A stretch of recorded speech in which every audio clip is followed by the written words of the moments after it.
Hi everybody, good to see you again. So we are going to go into section 1.3. We're going to continue studying lines, and in particular in this section we'll be talking about slopes of lines. And the slopes, you want to think of slopes as like the rate of change, especially when we talk about linear functions and we do linear models. When we model, say how fast something changes, or we're really talking about its rate of change, which is really a slope. So let's just physically talk about what the slope is in regards to an actual physical line.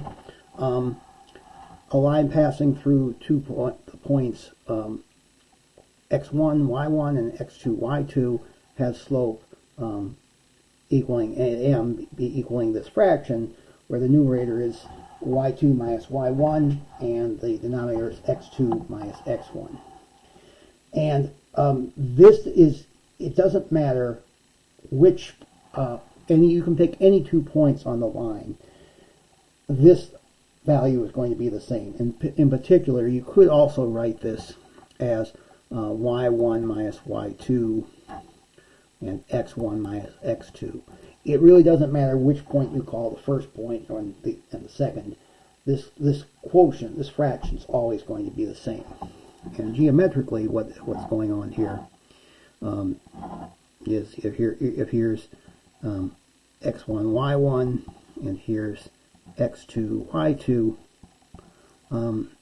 the rise is going to represent, the numerator is going to represent this vertical distance, and the run, or the denominator, represents that horizontal distance. Okay, so you take two different points, this distance and this distance might be this different, but the quotient will be the same. And if if the slope is positive, we say the line is increasing. If the slope is positive, which we call it, that's what it is here, we say it's decreasing. The line is decreasing if the slope is negative. We say it's horizontal if the slope is 0, and that's because if we take a horizontal line, the difference in the y coordinates is always going to be the same, because all the y coordinates are the same in a horizontal line. So that's why the slope is 0. And then for vertical a line, the slope is undefined, and the reason for that is in that case, both these points have the same x coordinate, and so x1 equals x2, and that would mean that this denominator would be 0, and you can't divide by 0. Okay, whenever you have something divided by 0, that's undefined. Okay, so there's a difference between just like there's a difference between horizontal lines and vertical lines. There's a difference between a slope existing and it being 0, and then a slope not existing or being undefined. Right? Here the slope exists, it's 0. Here the slope is undefined. Okay? Alright, so let's just find the slope of these lines passing through these points.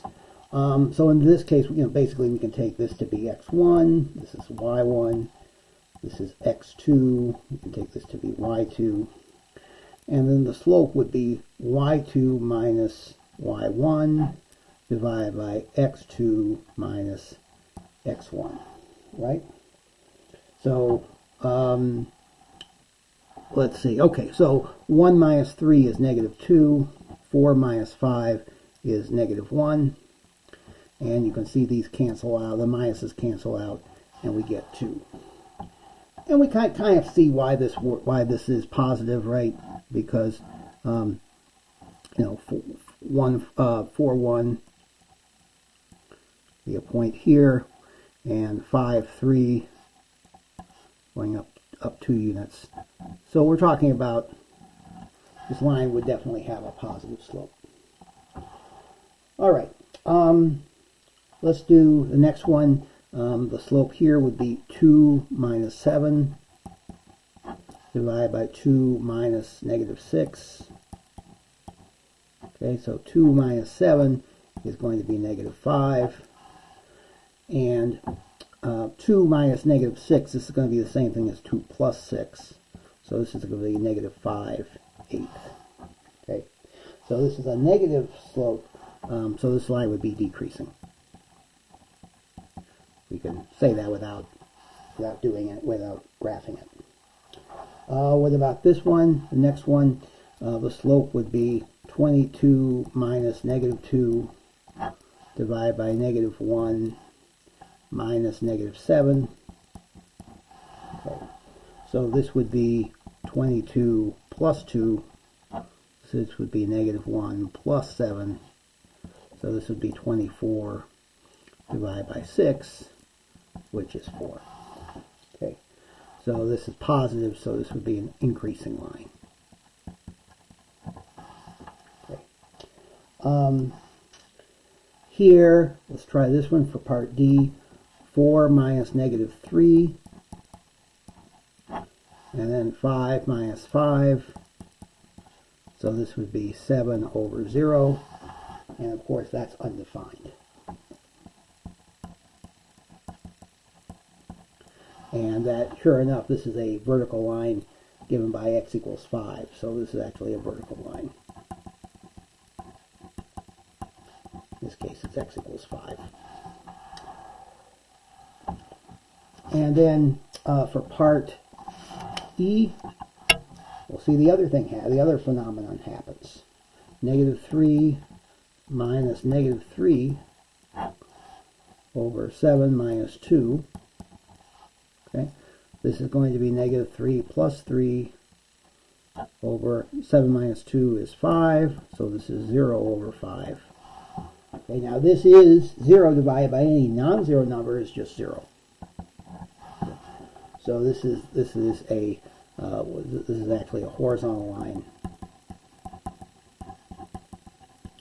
and in fact it's given by y equals negative 3, because both of these points have y coordinate negative 3. All right.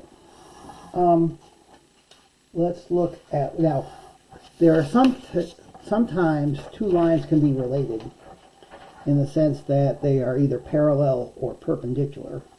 You've probably seen these terms before. So parallel lines, they don't meet, and perpendicular lines meet, but they meet at right angles to each other. That is, this angle is 90 degrees. Okay. Well, what does that mean in terms of slopes? In this case, these slopes are the same. So anytime you have two lines with the same slope, they're parallel. And here in this case, we can see that for perpendicular lines, this line is increasing, this line is decreasing.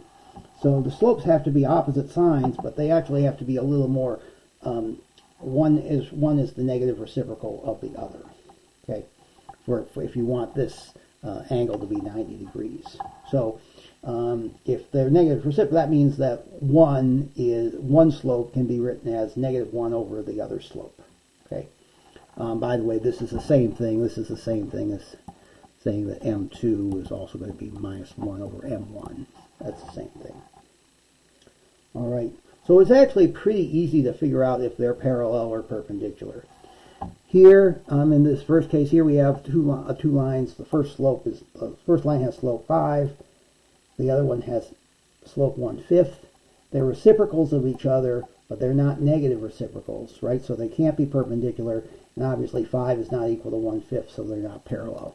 So this is neither. Here, 2/5 and negative 5/2, these are negative reciprocals of each other, right? Because in fact, 2/5 is negative 1 over negative 5/2. Remember how do we do this when we have a fraction of a fraction? We just take the reciprocal of this. So this would be negative 1 times negative 2/5, right? Okay. So these are negative reciprocals of each other. So so these lines would be perpendicular. Okay. In part C, these two lines have the same slope with 7/13, so they are parallel.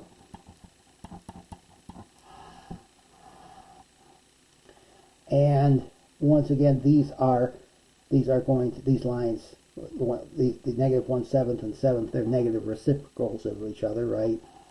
Because this is negative 1 over 7 and this is 7, so these lines are perpendicular.